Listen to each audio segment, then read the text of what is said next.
Up until 2022, I was never a fan of New Year's resolutions. In fact, I was pretty smug and dismissive about the whole thing. I figured it was kind of a waste of time. I don't know why people, put so much energy into it when it doesn't work. But then in 2023, I became a raving fan after I created my own process that worked for me. And in that year, helped me to almost double my business revenue. And now I go through this process every December and January. So in this video, I'm going to reveal what this system is and how it will help you set goals that matter to you and create unstoppable progress in 2025. Coming up, we'll look at the questions I go through step by step, each one for the review. And then I'll give you the final journal prompt that helps tie those answers together and turns those answers into action that can lead to real outcomes for you.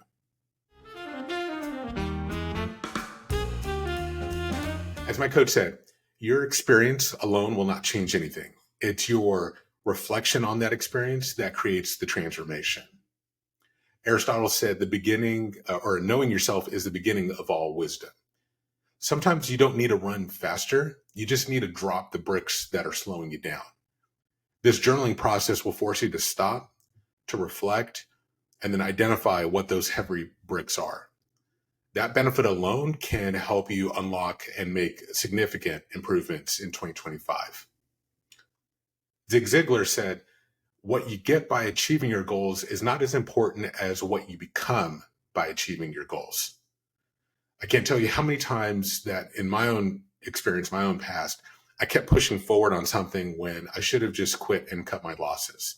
I think about college as an example where I had to fail an engineering class a couple of times before I finally decided to change majors from engineering to economics. But I'm glad I made that decision. I also think about the jobs we have and the dissatisfaction that so many people have with their jobs. One survey I read said that 50% of people wouldn't wish their job on their worst enemy. Another survey said shows that 70% of people are just not satisfied with the current job that they have. Another example is being a parent. For those of you who are parents, think back to the time when your kids were toddlers and how busy and just drained you were of energy. Ever so slowly, we find ourselves on a treadmill where we can't keep going, but we don't know how to get off. Well, this journal process is the antidote to burnout. Because this is where you stop living a reported on life, where you're in constant reaction mode and you start to take back control. It's a practical exercise in growth mindset.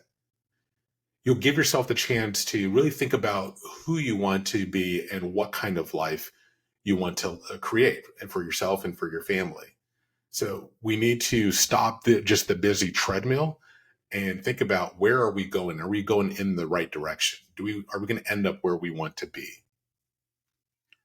And then finally, this last quote I want to share with you is from Naval Ravikant. If it entertains you now but will bore you someday, it's a distraction.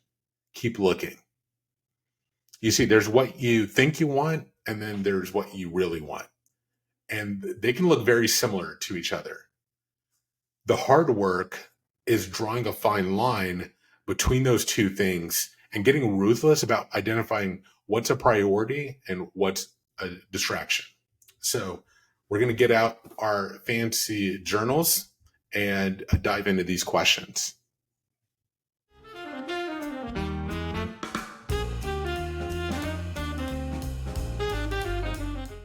So the first question is, what's going well for you? That is, what's working? When you reflect on where you're at right now, what's going the way it should and that you're happy with and satisfied with? Let's record that win. Let's reflect on that. Make sure we get a record of that. It's always easy to just jump straight to the negative, but what's going well for you? Next question is, what is your zone of genius? This is the thing that you're best at. And it's so fascinating that it feels effortless. When you're doing it, you feel like, you lose track of time. There's a great book by Gay Hendricks called The Big Leap. And he talks about this concept of the zone of genius. And I'd highly recommend taking a look at that book and downloading it. Next is, what's missing from your life and or your business? And how do you keep it out? As I reflected on this question, I was thinking about the things that I want, that I say I want, that's important to me, but is not there. It's missing currently. And I love that follow up question because it gets you thinking about the things that you're doing to keep that out by assuming that you're in full control. See, I think by default, a lot of times we can get into a fixed mindset. And so we think we're just reacting to the way things are. But if you can imagine yourself as in full control and everything that you're experiencing now is happening by design, then it helps you, or makes it possible, makes it easier for you to kind of see what you're doing that's getting in your way. What and who are you tolerating? If an activity, a person, or a habit is a 7 out of 10 or less, then you're tolerating it. What are the top 1 to 3 things on your list that you've been procrastinating on for weeks, for months, for even years? As a chronic procrastinator, this question stings, but it's a really valuable question. It's worth answering. And the last question is, what are you grateful for? Don't rush these questions. Quality answers are going to set you up for the final journal prompt, which will tie all these answers together and reveal the most important lessons that you need to remember and reflect on in 2025.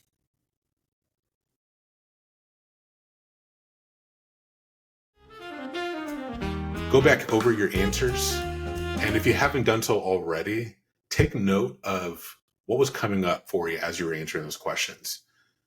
How did you feel even physically? What did you notice happening as you were working your way through those questions? What are you remembering that you forgot or that you even were pretending not to know? What's now clear to you after answering those questions? This is important because this is going to help prepare you to answer really the most important journal prompt, which is to write down your 1 to 3 insights based on those answers to those questions.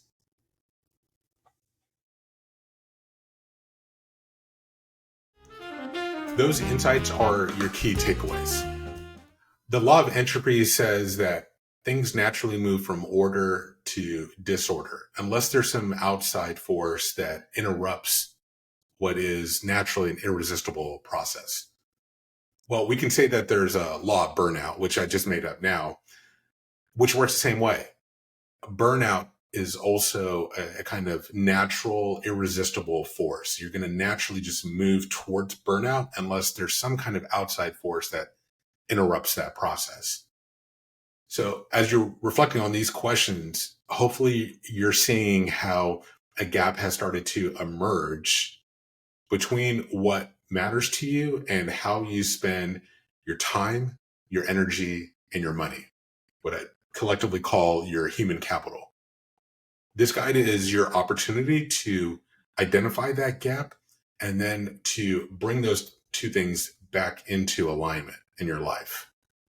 Aligning what matters with where you spend your human capital.